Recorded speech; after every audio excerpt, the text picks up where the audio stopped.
So what's unique about Steel Magnolias is we are a community organization. We are very much collaborative with all the other civic organizations as well as the town. And so we are so honored tonight to have many town officials here. We have a state level diva of the Garden Club. You see her right here. Oh, okay. So while she's at it, why don't you come up and let me introduce Frances Kane. So many of you know that Black History Month is typically, Miss Johnson, can you please sit right here with, can you sit right here? Yep. The second table right there. Many of you know that the world or the U.S. typically designates February as our time to acknowledge the history of what Blacks have done through the years. So we thought we'd capitalize that in combination with knowing that it's the month of love. But one of the things that I did when I first moved to Zeppelin, it had to be literally in the first 30 days. And I didn't know anyone, and I decided to go to a garden club, and I went to Raleigh's Garden Club. Well, let me tell you, the Raleigh Garden Club was amazing. There had to be 300 ladies, decked out, luncheon. I mean, it was off the chain. And it's what I thought of when I thought of a Southern Garden Club. But I thought, oh, it's too big. I might not meet anybody. But what did Frances do? She called me, Karen, come back. We'd love to have you. And at the time, Frances was the president of the Raleigh Garden Club, which is a big deal. But now she's been elevated, and she's the first Black woman to hold a position at that level statewide in the Garden Club of North Carolina. So can we give her a big applause? She is so sweet. She is so thorough. I've already seen a significant impact in what she's doing. She's responsible for all of our youth gardens. Every youth garden that's registered in the state of North Carolina falls under her purview. She had a big meeting, things we haven't seen done. And so thank you. Will you spend a minute to just bring us greetings from the North Carolina Garden Club? Oh, okay. Let me get my notes. I didn't realize I was first on there. I won't bother the podium because I don't want to bother the presentation. No, you can use the podium. Sure? Yes, ma'am. I don't want to mess it up. Yes, ma'am. I know at Raleigh we sometimes mess things up and move things around.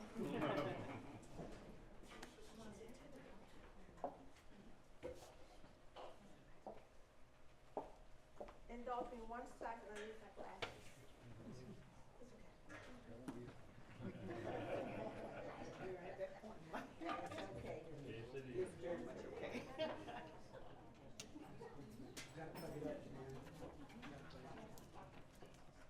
Now, all important is dollar store glasses. I got about 30 pairs. They're all over the house. No, go ahead.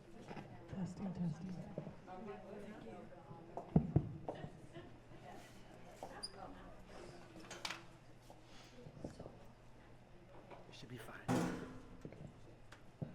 Agriculture is the most healthful, most useful, and most noble employment of man, says who? George Washington. The land, that is where our roots are. The farther we get away from the land, the greater our insecurity. Who said that?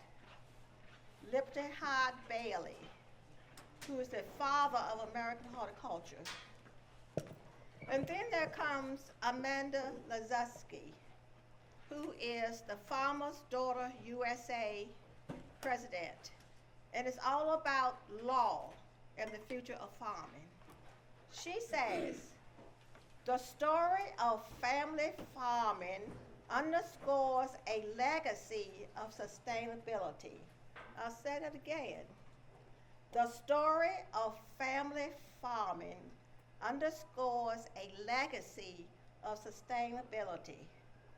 And that's what tonight's celebration is all about. Agree? Yes. Okay. Good evening, Steel Magnolias Garden Club.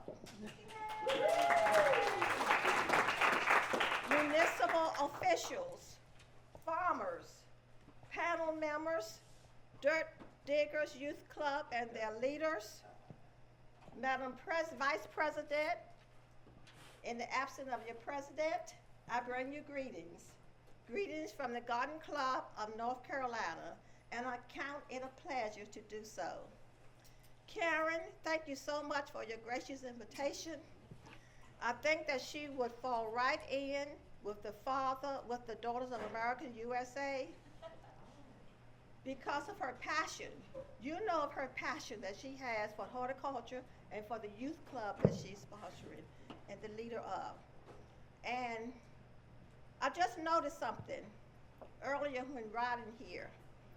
She has the audacity to have Farmer as a last name. Can you imagine? Were you a farmer's daughter? Did you grow up on the farm? No, but my mom did. My mom. Okay. Garden clubs and agriculture are deeply connected through education, the promotion of sustainable practices, and community initiatives like local food banks and production. Garden clubs support agriculture policies and encourage hands-on experiences, bridging the gap between small-scale gardening and commercial farming. Whether growing tomatoes in a backyard garden or managing fields or crops, soil health is the key. Farmers and gardeners rely on composting, rotation, and fertilizer to keep the soil rich and nutrients. So we have a vital link, us gardeners and you farmers. I remember from visiting my uncle's farm as a child, the hours of 12 to 2, the farm hands left the fields and came into a healthy lunch with lots of vegetables, all kinds of vegetables, and a short power nap. On my uncle's farm, I picked some cotton In progress. and worked in the tobacco field. Now, since that time, I've learned also to break during my gardening duties at home, but seldom take the brief nap because that's my soap opera's time. So you ask, does she break for the sun or for the soap opera? Well, it's a close call, but I do have a fallback. The Man TV is great. During my career, I worked in the agriculture government sector, the Farm Service Agency, in USDA, at the county level, the state level, and the national level. So I know a little something about farming and what it takes. I climbed grain bins and inspected grain. I measured land and ended up at the national office in charge of the program for crop disaster adjustment, teaching the loss adjusters how to adjust the crops. And when I left, I had finished the whole shebang, including all the crops in Hawaii and all the islands. So I know a little bit about different crops. Now, as I retire, I'm happy, very happy, to be participating in horticulture, a smaller scale plant production, which includes dealing with gardeners. And I bet we have all of you gardeners out there, even your guests, I bet they do some level of gardening. Now, do we have the representative here from the from the School of the Blind? Who's that person? Oh, yeah, the youth garden. Can you stand up? I was going to introduce her. This is the point of contact for our dirt diggers in Raleigh, Governor Moorhead School. Okay.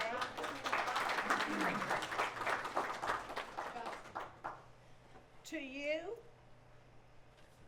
Moorhead School representative, the Garden Club of North Carolina and its 176 garden clubs are proud to have a partnership with the Governor's School for the Blind.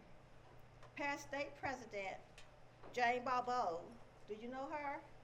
Jane Barbeau? Okay. She's the state garden club chair for the Martha Frank Garden at that school. And she'll be delighted to know about the program tonight and that I got to meet you. So I give her regards.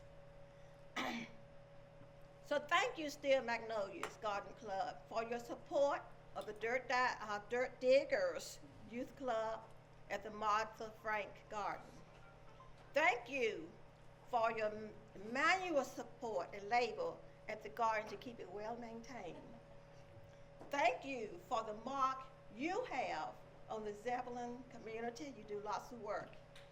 Thank you for participating in the Garden Club of North Carolina. And thank you for the foresight in sponsoring this impactful educational program tonight. So I leave you with this. We must come to understand our past, our history, in terms of the soil and water and forests and grasses that have made it what it is. That's by William Vogt. And I add, knowing that history should guide us in the future. Thank you.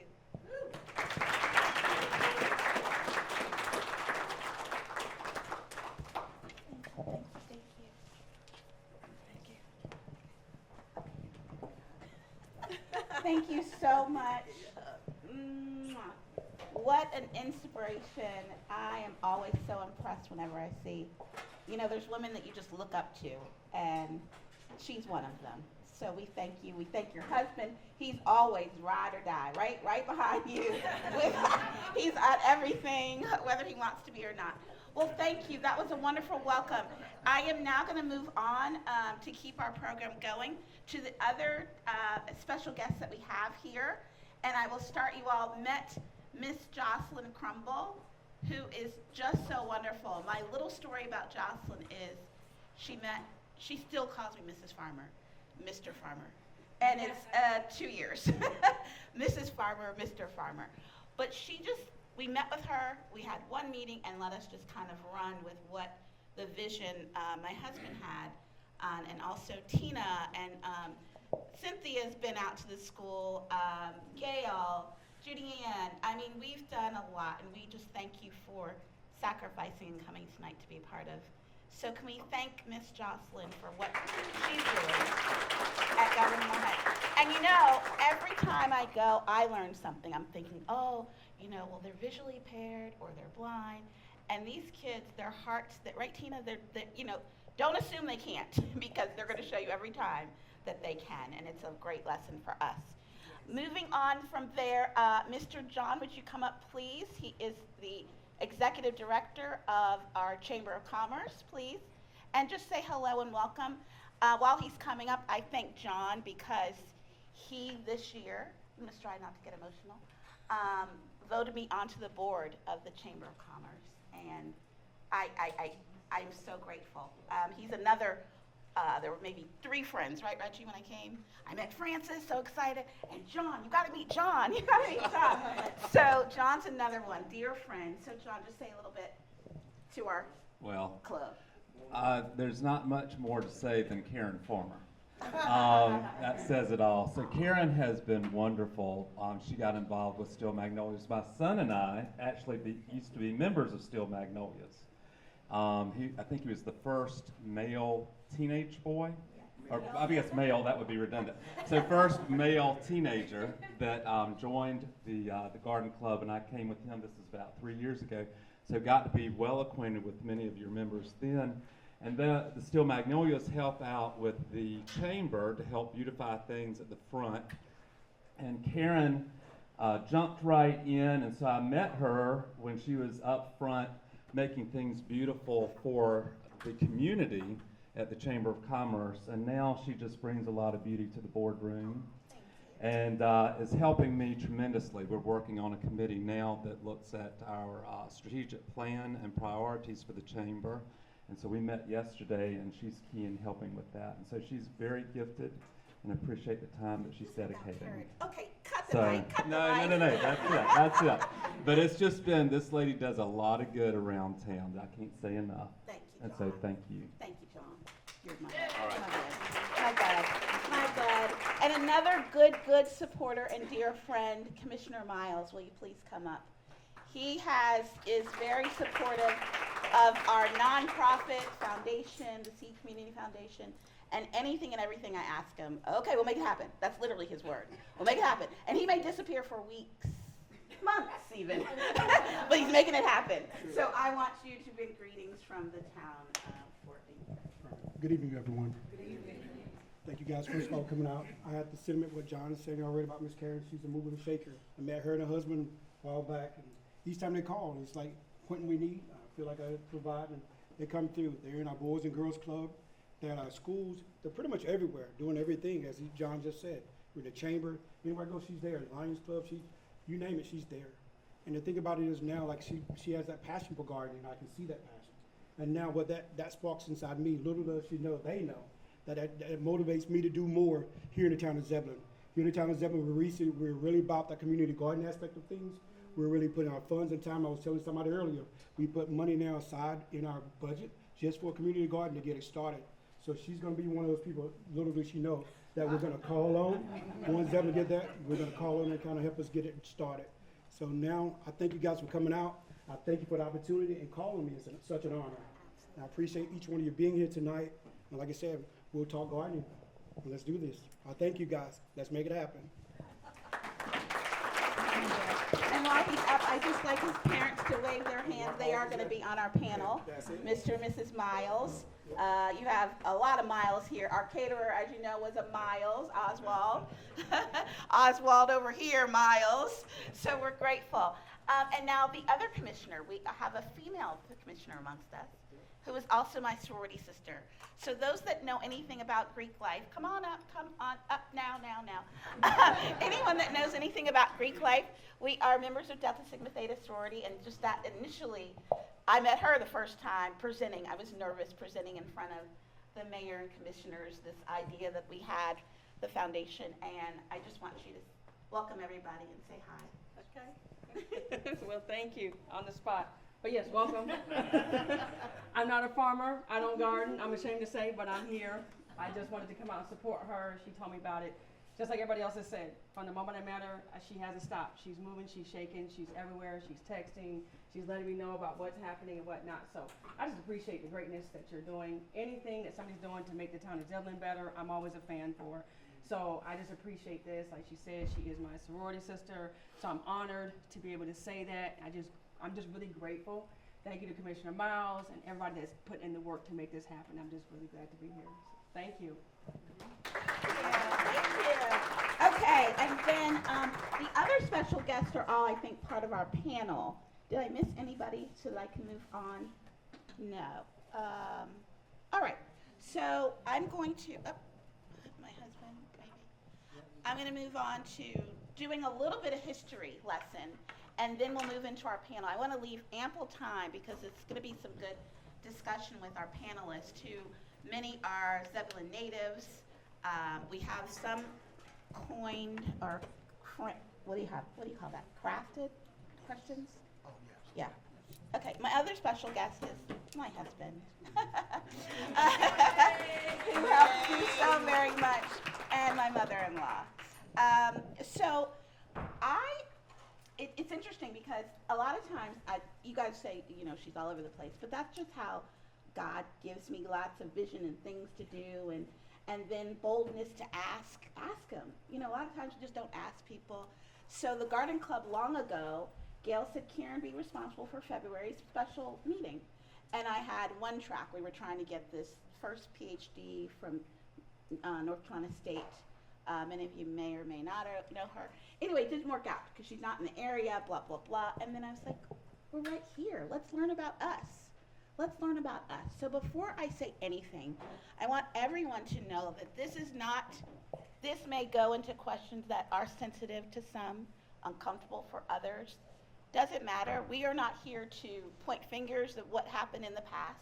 This is just personal experiences that we're going to give people a safe place to talk about. One of my garden club members said, I had a lot of friends growing up, and we're in the South, I'm from the North, so there's a lot of separation, but it doesn't mean there's dislike, right? So let's just embrace and learn and listen tonight with the lens of we're in a safe place, and perhaps this is one of many discussions that we'll have, okay? So having said that, I love making slides, anybody that knows me. So what we're going to talk about really quickly, and can I have, who did I say would be my timer? Was that Jocelyn? Can you let me know and my team, what time am I supposed to finish this so we can have time for the guests? Do I have 20 minutes? Is 20 minutes? I have 15? Okay, all right. Let me know, like 5, please. So what I have in front of you were 4 different areas about the Zebulon Black Farmer. And again, my last name is Farmer, but I did not grow up here, so I did some research. So no tomatoes if something's not factual. Just correct me and know that it's done with love, okay? Because I didn't live this, right? So we're talking about early settlement. We're talking about the economic challenges that might have existed. We're talking about the resilience of that black farmer back in the day and even to current day, as well as the development of legacy for their children. And so what I learned is we're not going all the way back to times when there was slavery and such. We're really talking about from post-Civil War forward, when we considered blacks had more freedoms. We saw that there was migration to Zebulon as a place to get land. Many of them started as right? Is that the word? There we go, sharecroppers. And sharecroppers meant that you might have had a whole lot of land that you're working, but it wasn't for yourself, right? You were giving a portion of your funds to the landowner, and your family could have some to live off of, but in no way were you getting a lot of advantages because nothing was owned, right? So there was many challenges, but some people, and I've got to make this personal, like in South Carolina, we've got 15 acres in South Carolina. But this was due to the generosity of my grandfather's relationship with a white farmer. So I want us to know that not everybody was out for everybody. You know, there were some people that were giving opportunities, especially when you had hundreds and hundreds of acres. In some cases, many of these blacks were able to obtain and really buy land. And so that's what we're talking about, how we got to a position of being able to farm and have communities amongst ourselves. And so a lot of the black farmers that did obtain land did something called co-oping. They kind of got together and helped one another. Right? Mama Miles is like, yes, yes. I can't wait to hear what she's going to say. Well, we got together, we pulled our resources together, and that's how we made some income in some cases. And so the community was supporting their home, and then ultimately a few bubbled up and became actual landowners.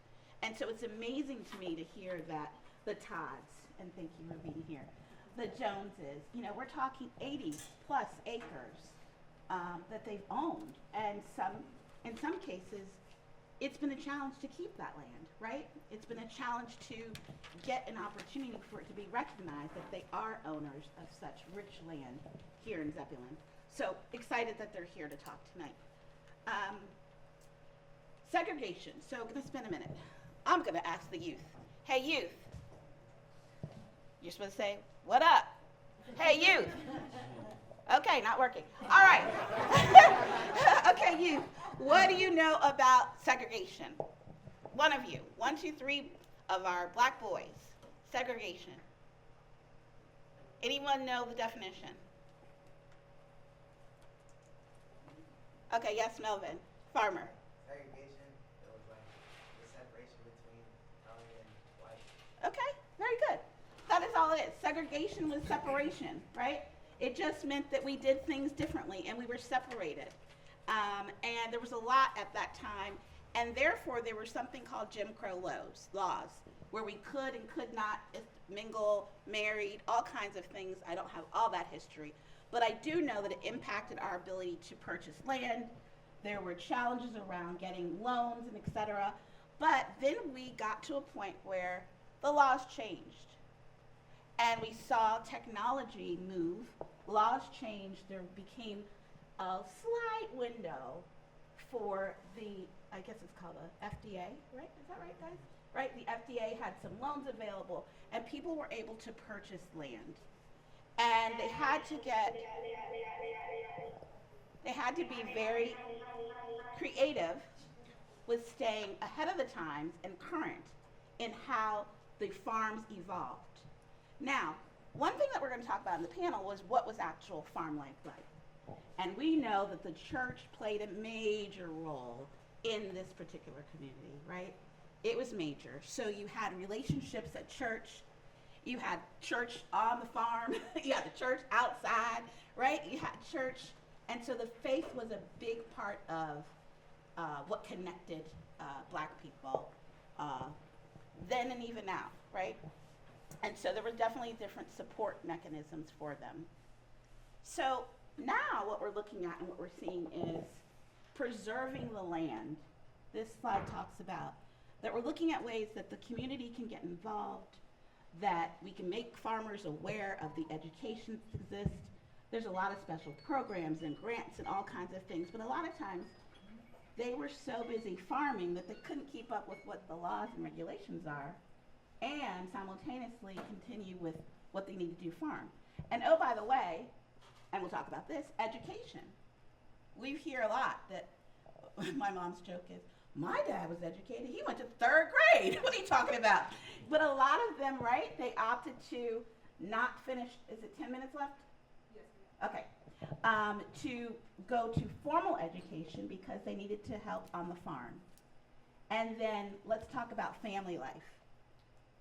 How many kids did they used to have back then? A lot, right? My research, I'm not sure, Todd, how many were in the original children? How many? Sorry. 11. Wow. 11 children. So there were 11 children with the Todd farm lineage, and from my research, the Joneses was about 14, I believe.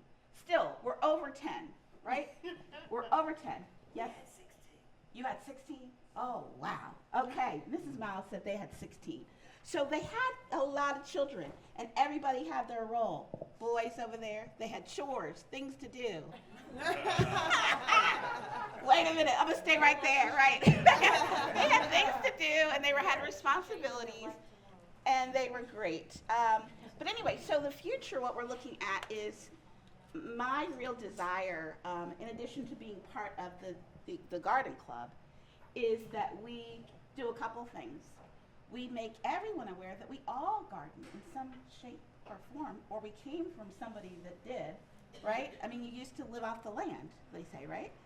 And so our desire is just to get more of the community aware of what we're doing as the Steel Magnolias, and transparently increase diversity in the club, right? So everyone is welcome.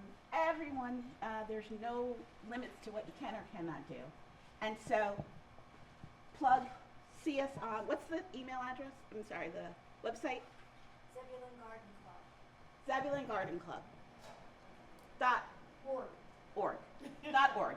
All of the things we do, the youth clubs, all kinds of things we do, is located there. So I'm going to wrap up and conclude, and then we can slide into the panel. We talked about a few things. Conclusion is preservation and strength, right? Black farmers of Zebulon demonstrated resilience, a strong community, and even though there were many challenges, we have many descendants of 2 key farms that were here in Zebulon that we're going to hear from. There was also cultural richness. There's a heritage, reflects deep roots in the local farming traditions.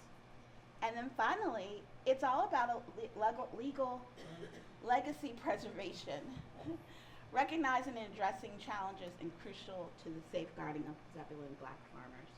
So again, I thank everybody for coming. We're going to take a minute to go to the bathroom, whatever, and have our panelists to come up and get them comfortable.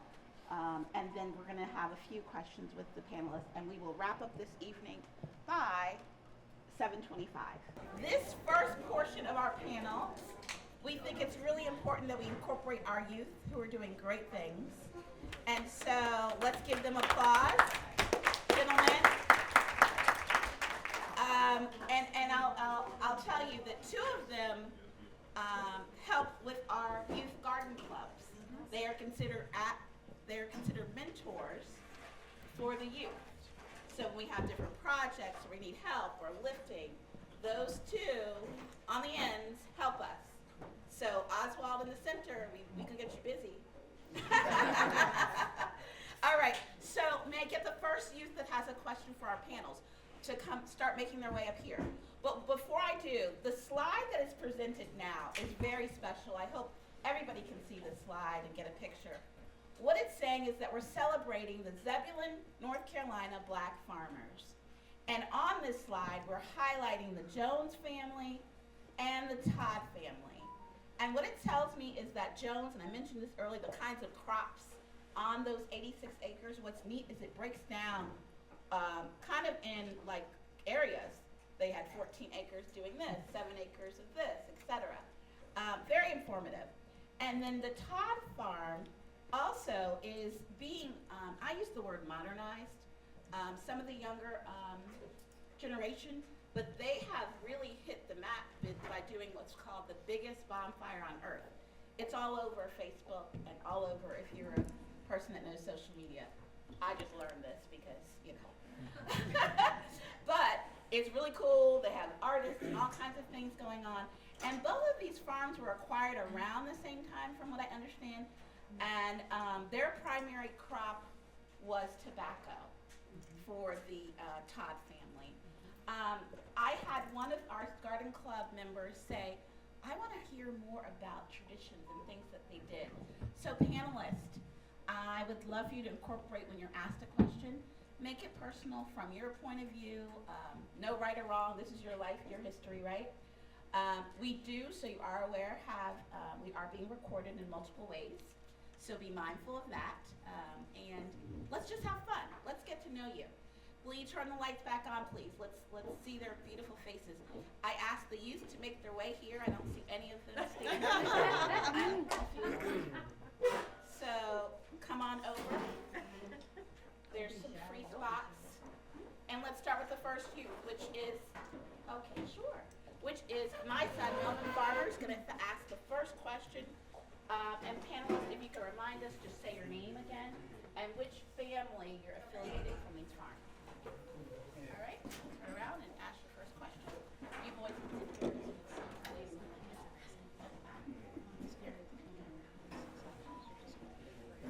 All right.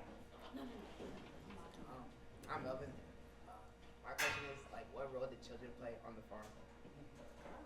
Can you say it one more time, a little louder? Sorry. What role did children play on the farm? You want me to start off and pass it around? What role did the children? I'll take that first and then kind of go from there. I'm the youngest sitting up here, if you can't tell, but I'll give the claim of this, the knowledge that sitting before you now is like generations that work the same land. My family, we didn't belong to the Jones or the Todds, but we were some of the ones, we didn't own the land, but we were the workers, the farmers on the land. So if you ask what the kids did, we were on the farm working with them. They were working. I personally started at 3 years old. The moment you could walk, I would walk behind the tobacco field, the tractors, and the leaf of the tobacco would fall off the trailer. That was our job. So literally you would have 3 or 4 year old walking behind the tractor, just picking up and trying to put it back on the trailer. We were too small, so we would find my uncle or somebody like that, give it to them, they would put it back on the trailer for us. But we were out in the field at 3 or 4 years old.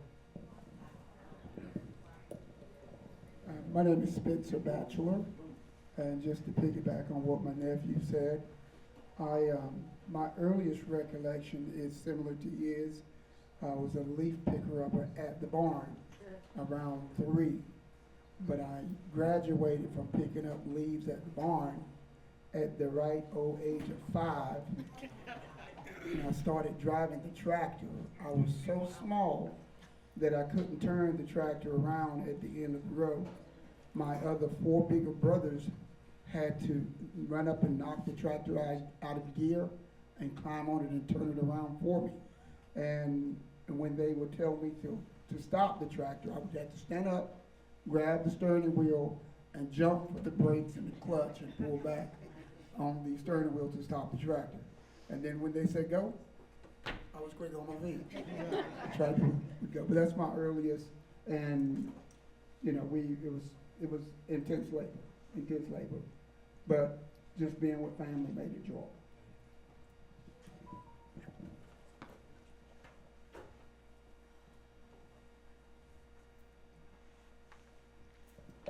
Good afternoon.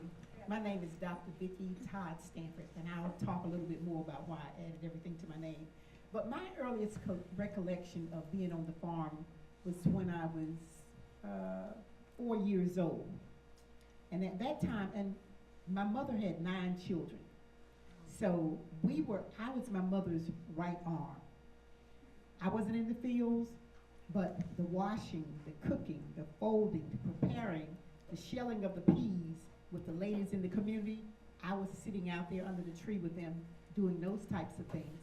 So I wasn't in the field yet, nor was I at the barn helping with tobacco, but that came a little bit later.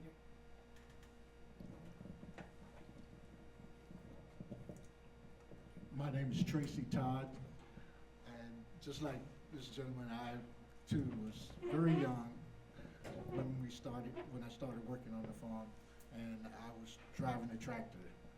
But my aspiration was looking at my big brothers and cousins priming tobacco, and I wanted to get out there with them. Little did I know how tough that was.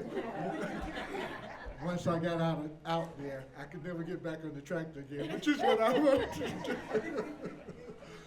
But, you know, just watching them, and I think we were all, you know, motivated and inspired, seeing them do the hard work and wanting to be like them. So, as a child, you know, we grew up mimicking our older brothers and sisters. Good evening. Good evening. My name is Annie Miles, and I started to work on the farm when I was 5 because my dad would go to the field to prime tobacco, and I wanted to get out so bad. I'd get out and follow the primers and the tractors to the field, and I'd go down there, and then I'd come back to the tobacco board. You hear me say tobacco board? Not tobacco board, but tobacco board. And then I picked up leaves just like my brother. Picked up leaves until I got old enough to start handing.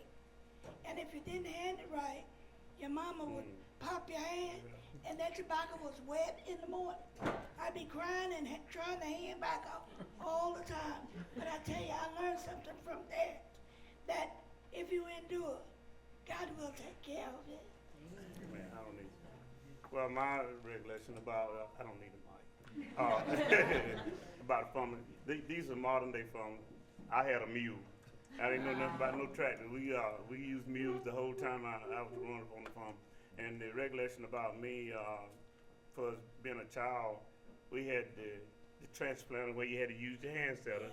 I think Miss Dana May might know something about that. I don't know if she do or not. But anyway, we used the hand setter, and we was the water boy and the plant man. We had to run to the end, get a bucket of water, go back wherever the transplanter was, and pour the water in the transplanter, and so on. So that was my recollection about being a boy, a child, you know, coming up in that day. Thank you. Thank you. Thank you. Youth number 2, the second question.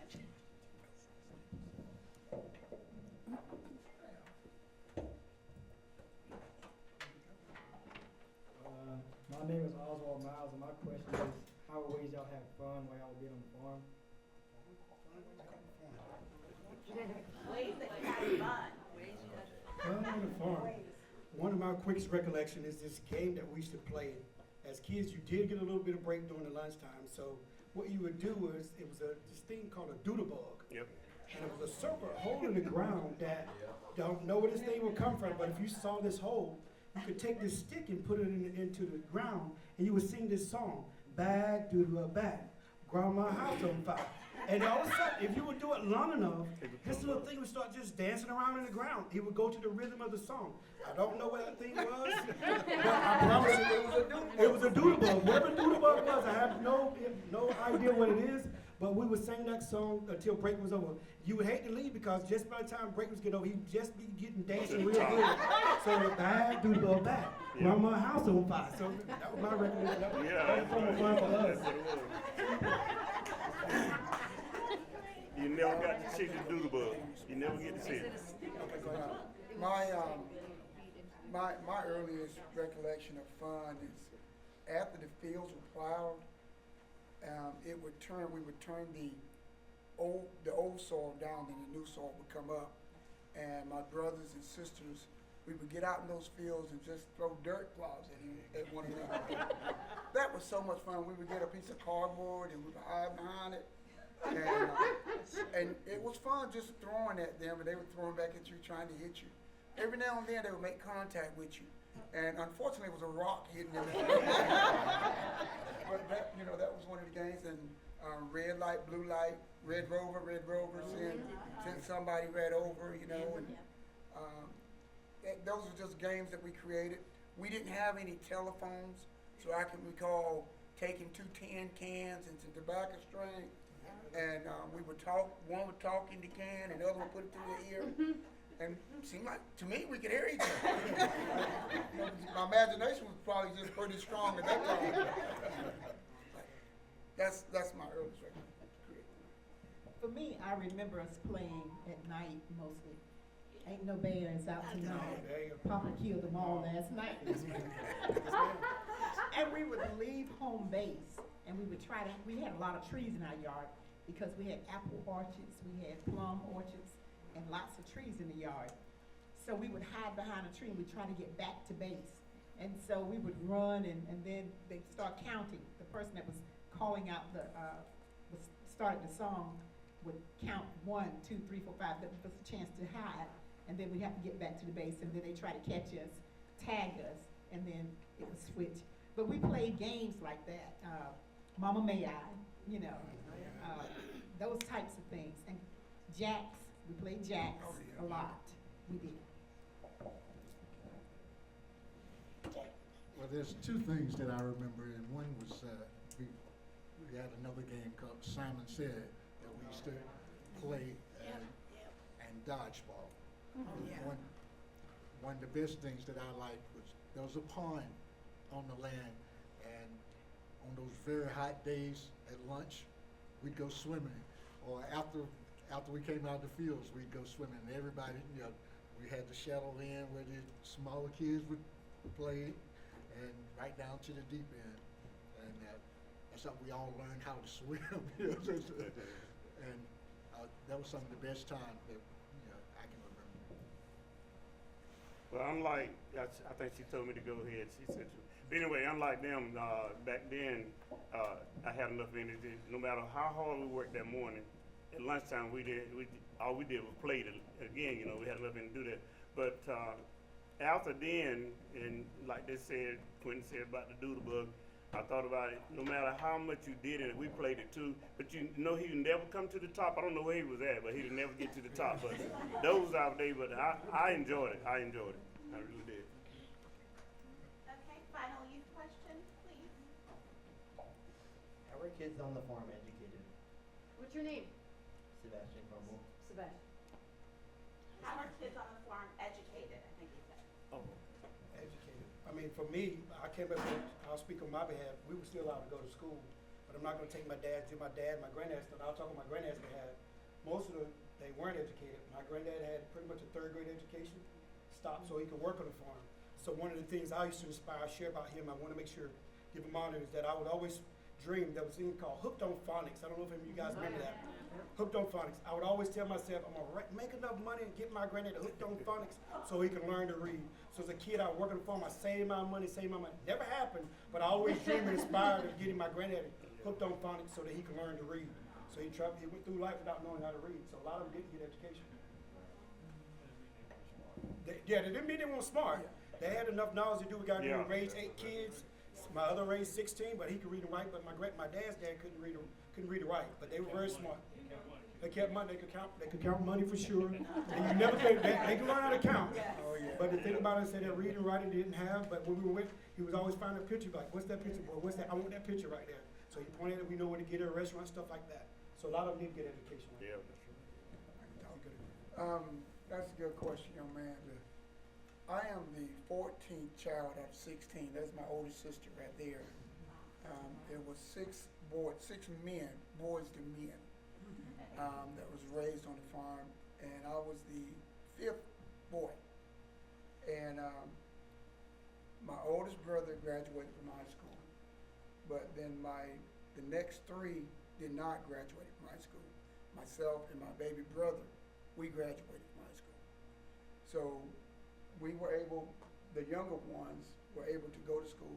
My oldest brother was determined to go, but he had to repeat a grade because he had to stay out a lot. Unfortunately, education, this is not a derogatory statement, wasn't pushed in our house. It wasn't top of the chart. It wasn't a priority. The priority was, let's get the tobacco in, let's get the food in, canning, but we were taught something that was more valuable, the ethics of hard work. It pays off. That, so, I eventually went on, I sit here today with 2 4-year degrees. I was a police officer for 24 years, served our military for 8. But when I was in grade school and high school, education was not a priority in our house. I came home from school, get out of my school shoes. I had to go pick up corn for the pigs. I had to go chop some tobacco. I did it all, but today I can say that work ethic has catapulted me to where I am today. And I've been pastoring a church here in the local town for the last 16 years.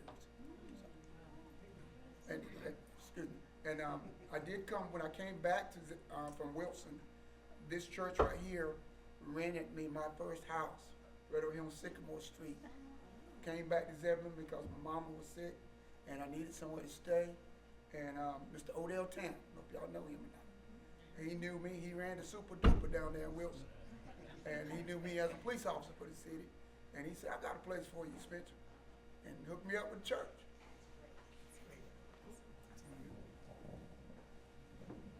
When I grew up, education was pressed in our home. My uncle was a principal, and most of my older cousins were teachers. So I am the 7th out of 9 children. So I saw education being encouraged with all my older brothers and sisters. So by the time I started school, I was excited about education. I wasn't really a talker, so I loved, once I learned to read the little run, Sarah, run. See, rabbit, run, or whatever it was. I would pull the books, and I was just always interested in education. It was a way for me to escape the farm. It was a way for me to escape the chores whenever I had downtime.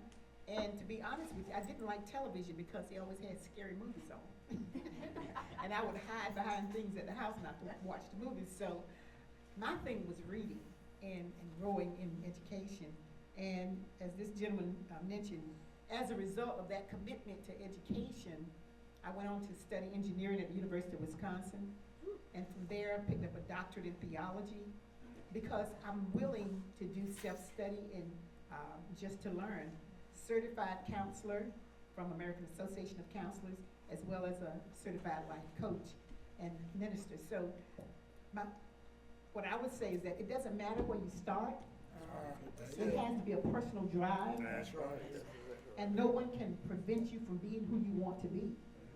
So we had humble beginnings, but I had a vision for my own life. And so that's what education came in. Well, I'm the last of the 9. Now, my mom used to always preach that you can do anything that you want to if you just push yourself.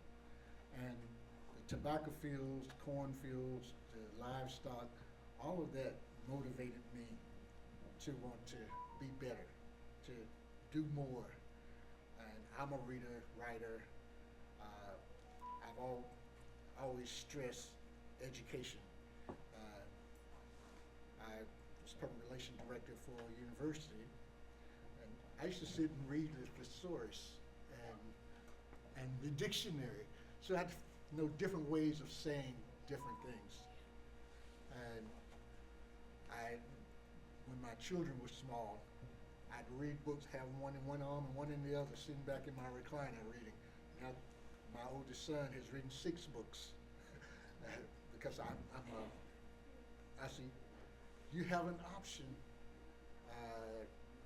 Do you want to be educated or do you want to be illiterate? And the only way to know what's going on is to be educated, to learn. And my mom was a big fan of pushing us and saying, hey, look, you're going to school or you're going to be out in the field. And we chose, I mean, there was sometimes where they would have something to do in the fields. And we said, Mom, we having a test today. We got to go to school. We got to go to school. Because we rather learn than to be, in the hot sun. But yeah, I'm a big fan of education. And over the years, like I said, between public relations director, I was a photojournalist for NBC for 30 years. So, and they sent me around the world on their dime. And I thought to myself, this little boy from country town of Zebulon in Tobacco Field. Now, I've shaken hands with every president since Ronald Reagan. And my son said, Dad, you should write a book. I said, no, why don't I dictate it? You write it. But that's my story, and I encourage and mentor young boys at my church, and even anywhere I see the younger crowd, is 18, 20s or whatever, that this is the time. Get it now. Now you can get it later, but this is the prime time. I guess it's my time now, right? But there is so many things to tell. But I remember my brother said that education wasn't pushed.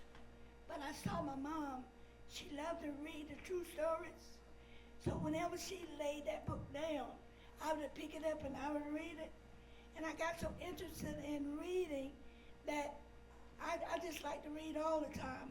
I'll tell you this, you need not come to my house if you don't want to see any books. Because I've got a lot of books, but I thank God for the opportunity. I did go to school, bro. Yes, I mean. I did go to school. I would cry like they was crying, but I wanted to go to school. And my thing is this, education means a lot to me. If you don't believe it, look at my children. I've got the commissioner, one working with driver's ed, one working at Wake Med, the other one is what is it, Jack? But anyway, she works with the hospice. Yeah. She's a hospice of the whole state of North Carolina. But I said, if I ever get able, we're gonna move to Wake County. Cause I was living in Franklin County. Wasn't much help there. But when I came to Wake County, I said, come on, children, let's go. Let's go. And Oswald, I don't mean to leave you out, son, but he's the best cook. He's one of the best cooks. He takes care of his I just want to let you know, it haven't always been easy, but I still say this all the time. God has made a way. Okay, I'll make it short, y'all. What it is for me being in education, I remember we being in the field. My mom was in the field, especially when school started. And we'd be getting off in the bus, and Mama would say, go on, get out them clothes, boy, and come on back here. So that was my way of getting out of education, we had to go to school, but then again, when you got off in that bus, you had to go to work. So that was one thing that we did. So Thank you. Next question. Thank you. Thank you so much. Well, we are right at 7:25, which is when we wanted to wrap the panel, but I'm like so intrigued. I wouldn't mind one more question, but you guys have to keep it to 1 minute each. Okay. You know, something that you really want to share with those that are here, and then we can certainly get you in contact and maybe have you back sometime or not. We'll have the food before we have you. No, just kidding. I know. I'll start on this end. One of the things I'm going to piggyback off what everybody said before. The key thing that each one of us has started on that farm here in Zeppelin. So now for me, I mean, I went away, did the military, federal government, kind of your same sort of photography, shaking hands with pretty much presidents. I was sitting in rooms as a little boy from Zeppelin, sitting at the White House in meetings and they're waiting for me to come in. So I'm like, hey, those things like that. So a humble beginning to get where I am now. Came back home. Actually, I came back home to be a farmer. But I came back and it was like, as my mom would say, God had a bigger purpose. I looked at everything that I did from day one, from leaving, working, starting at 3 years old until I retired from the federal government. It led me to this position now. So that was a purpose for my life. Everything that I've done, that's picking up leaves. That work ethic has not stopped. People ask me as a commissioner, Mayor Pro Tem, what I'm doing. It's just in the blood. It doesn't go away. It's just there. And you can't turn it off because it's just inevitable. No matter what we do, we're going to always strive for that next level, that next tier. And there's always those serving the people around us. That's going to be key. We're servant leaders for sure. Okay. Again, what I would like to share is that the work ethic, that the hard work that we did on the farm has shaped my life. I remember a lot. We didn't have a whole lot of things, stuff, really nice environmental stuff that we didn't have. But one thing we did have was love. And we had an ethic of whatever I wanted in life, whatever I wanted to attain or achieve, I knew that if it was to be, it was up to me. And I had to work. No one owed me anything. I mean, if I wanted it, and I still have that same ethic at the age of 60 years old today, that there's nothing that I cannot do if I set my mind to it. And if I got Oswald on my team, we're gonna win. We're gonna win. But yeah, so just today, if you take anything from this room, remember, always work hard and set some goals, and you can attain them. And if the door slams in your face, there's no one there to tell you no, you can't do it. You can go around that door, you can go over that door, under that door, and if you can't enter either way, go through the door. Okay, for me, I thought it was interesting that on many farms, the people who lived on the farm worked for other farm owners. But in my case, it was family. From my grandfather had 100 acres of land, and my grandmother and grandfather had 11 children. So they birthed their blessing. And that is, our whole family worked well together. And we became like a small village, and we were encouraged. There was much laughter. We had picnics. We celebrated birthdays, reunions. We traveled together. We swam together. Even though there was a lot of work to be done, we were a great family, and we still are today. And that was one of the things that I value is family. And I work to keep my family together. I make sure we have gatherings at Christmas or Thanksgiving or whatever, because we were one happy family. The diligent work, consistent work, being in the house of God, we were taught there's boundaries that you set. You can live a good life, but you must set boundaries in order to enjoy your life and to get the most out of life. And also, one of the things I want to say is that on the farm, we learned life skills and principles, and that became a legacy for our family. And we have a lot of doctors and teachers and professors and business owners, entrepreneurs. We have lots and lots of professionals within our family because we work within the family. We learn how to work well together and to keep moving forward. We couldn't stop, I promise you, when you had to go out to pick cucumbers. That row was as long as this here row. You might even take a break, but you sure couldn't stop till you got to the end. So that consistency and discipline transferred and translated into other areas of life. We learned that on the farm. And I'd just like to piggyback on the discipline. That hard work set a benchmark for where you could go. Because using that, knowing how hard you work as a young child or on the farm, you know that any challenge that came before you was not equal to that hot sun, the long tobacco rows, the cornfields, cotton fields, tobacco fields. So, I mean, I sat in a class when I was in college of 500 kids, and I was the only black guy, the only black person in the class, and I looked around and I'm thinking, just me? You know, so that's when you grab on to what you know, when you're in an environment that you're not used to. Now, we had already integrated here, so it wasn't like I hadn't been in classes, but just not being around family or relatives or anybody to support me, that gave me the strength to say, okay, you know, Mom said you can do anything you want to do. Know your resources. You don't have to know it all. Know who to go to ask. Okay. Well, it's me. Everybody done told what they did, but I want to tell you how the Lord has blessed me. I can't leave him out. I finished high school with a GED. Went to Wake Tech, finished that, graduated with a B honor, and I went to theology school, graduated with an A. I just want to tell you, if you put your best foot forward, God's going to bless you with it. Yeah. And no matter what I say or do, don't mind if I say God, because he is my source, along with my husband. Amen. That's so sweet.